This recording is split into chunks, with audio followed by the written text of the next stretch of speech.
Hey everyone, my name is Sven, and today I'm going to show you how to properly use the seismic sensor in Rust. The sensor can detect nearby explosives and tell you if you're getting raided. However, I see most of you using this device wrong. In fact, most of you place down the seismic sensor and directly connect it to a smart alarm. And even though this works, this is definitely not the best way to do it. Why? Because this setup will trigger no matter what type of explosion is going off, meaning you're going to get notified even when nakeds are throwing grenades next to your base. Now in this video, I'm going to show you how to properly use the seismic sensor and only get notified when you want to, when you're actually getting raided. I'm going to show you 3 different versions of my system. The first one is going to be very simple and very cheap that you could just throw up when you're snowballing, for example. The second one is going to be the standard one. That's the one I recommend. And the third one is going to be for bases that are bigger than a 30-meter radius that you can also infinitely expand. To keep this video easy to understand, there's timestamps in the description to each section. And of course, there's a Rustition link to the layout of these electrical footprints so you can follow along without the video as well. Now let's quickly talk about the basics of the seismic sensor. In this setup, just to show the example, we are using lights that are being triggered by the seismic sensor. Now the seismic sensor needs 1 power. Depending on what's being triggered, this thing is going to output something, output power. If it's a grenade or a very light amount of explosives, it's only going to output 1 power. When it's Explo ammo, it's going to output 2. You can see here. And when it's rockets or C4, most people will place a seismic sensor and directly connect a smart alarm. But the problem here is that no matter what explosion type is going off, this smart alarm is going to get triggered. Now all we need is a way to filter for rockets or C4. That's what I'm going to show you now. So let's talk about the simple system. We're only going to need a smart alarm, a seismic sensor, and a single branch. Now we have 2 branches here because of our power, but yes, we are also going to need power. In this case, we're branching out 1 power because the seismic sensor only needs 1 power. The rest of the power we are outputting into a branch. The branch is set to 2.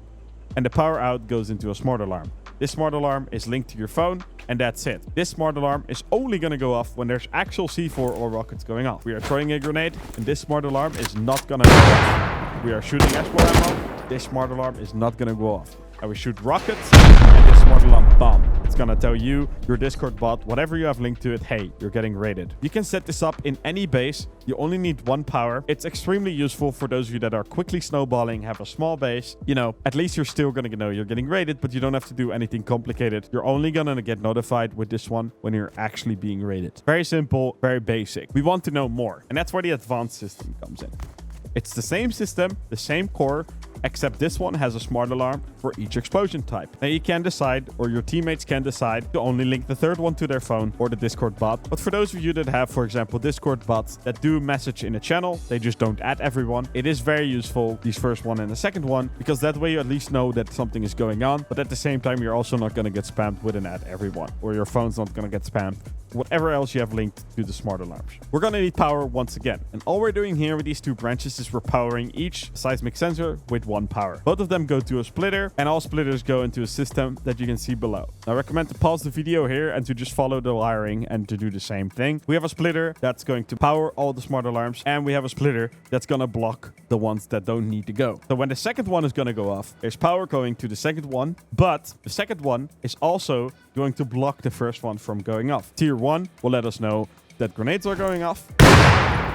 Tier 2 will let us know that explosive ammo is going off, or HVs. And Tier 3 is going to let us know that there's actual rockets going off. Now you can link this to whatever you want, this to whatever you want, and this to whatever you want. But at least now you know, hey, there's grenades going off. Hey, there's HVs going off. Hey, there's rockets going off. Very useful information to know, and it only requires 2 power setup. The seismic sensor can only detect explosions up to 30 meters. And so if you have a big base that's bigger than this with multiple TCs, you might wonder, how do I expand this? And that's where the expert system comes in. So there's 3 steps to this, which I will explain now. The first step is the initial system, which is exactly the same as this one. So what you can do when building is build this one first and just replace the smart alarms later. And instead of having smart alarms at the end, we now have RF broadcasters. These RF broadcasters are going to send out a signal for each explosion type. 1111, 2222, 333. I do not recommend to use these codes. I recommend to completely randomize a random code and have somewhere a notepad that you save this code. So we're sending out the signals into an RF broadcaster. Now we have the second part of the system, the receiving end. We have a branch that sets out 2 power. The 2 goes into an RF receiver. They're receiving the signal, and then we're outputting it to the smart alarm. Now, as you can see, this one is set to 1111. And as you can see, we are throwing a grenade. And the first one is going to go off. we're shooting a rocket. And only the third one is going to go off. So it's the same system, except now it's wireless. Now, why is this good, you may ask? This system is made so that we can now have external TCs.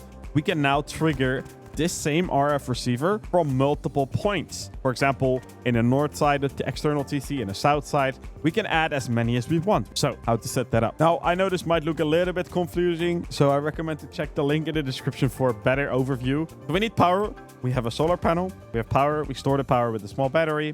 We power the seismic sensor with 1 power.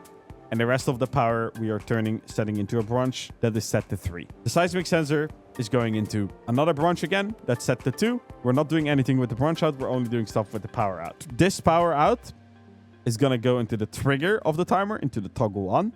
The timer itself can be set to any time. I would recommend 10 seconds. And the branch out of this branch is going to power the timer. The rest of the timer is going to go back into its own branch, but you don't need to do this. You can just set the rest of the power straight into the RF broadcaster. The RF broadcaster is in this case set to 333, but it should be set to the code that you have for the 3rd tier. So in this case 333, but whatever code you have. Now what happens if an explosive goes off? This RF broadcaster gets triggered, and bam, this smart alarm gets triggered. And it's perfect because there now is only 1 smart alarm.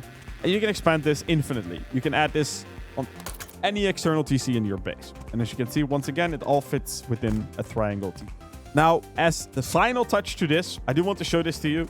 This branch, this is where this branch comes in useful. This branch we can also split. So we trigger a RF broadcaster and we also trigger a smart alarm. In that case, we need to set it to 2, and that's why this branch needs to be 3. And this way, you can have an individual smart alarm for this TC. So you can, like, let's say, hey, this is the north side TC. And then you'll know, hey, when that smart alarm is being triggered, you're getting rated from the north side. Now, this is useful to, let's say, put on a Discord bot. So basically, every TC can now tell you, hey, this is where you're getting rated from. But it's also going to go back to your original smart alarm, your single smart alarm core, and tell you, hey, you are getting rated initially in the first place. And that is the advanced one. Now, once again, I know this can be very daunting to watch, so I do recommend to check the timestamps and to check the description of the video for the registration link. If you think this video is useful, make sure to leave a like. I know I haven't uploaded in a year, and this is just a random comeback. I'm just going to keep making videos. I don't know for how long. As long as there's stuff to make videos about, and as long as there's stuff that I know I can help you with, I will be doing that. So maybe I'll be back, maybe not, and I'll see you guys in the next one. Take care.